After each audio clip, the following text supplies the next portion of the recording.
After replacing the computer and we got it started, it sounded like it had a miss. After doing a little bit of YouTube and Google research, it looked like this was the likely suspect. This is the coil pack. Here's what they look like. They have a little boot that goes down into each of the 6 cylinders to attach to the spark plug. But how do you go about testing them? Well, I don't know how you do it without 2 people. I needed 2 people. First thing you do is you take out these 4 bolts, holding them in. And then you can see on the back end of this thing, there's this clip. It's got one of these red clips here where you gotta push sideways. Once you push sideways, you can press down on this and pull it out. But you gotta do it behind there where you can't see, so it's a pain in the butt. More on that in a little bit. Anyway, you pull that out. At least that's what I did.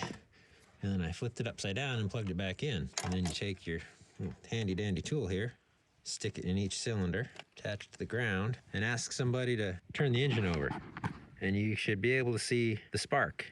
Don't go near this thing when it's on. That can hurt or possibly even kill you. So anyway, went down the line, and sure enough, second one back, no spark. A note about doing this, an interesting thing that kind of freaked me out. I thought I might have fried something. I had this sitting underneath this ground wire, and there's probably 2 inches or so between this and the coil, and that spark was leaping out of this and hitting that ground wire.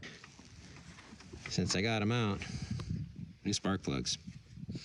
Gap on these is 35,000. I would suggest before you pull them, probably hitting them with some compressed air. Putting it back in, pretty straightforward. Kind of snake it back under there. Oh, also put some dielectric grease in those. Flip it over, stick it on the spark plug. Didn't want to pop in, they're just kind of spring loaded. You set it over there and you tighten these down and everything connects in. That brings me back to that clip.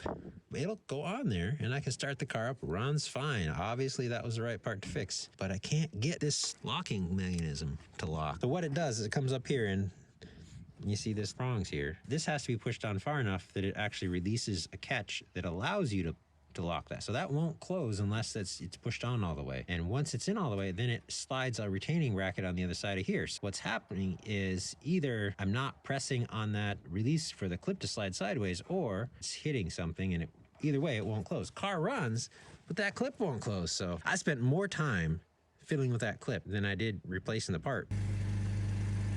Oh yeah, listen to that.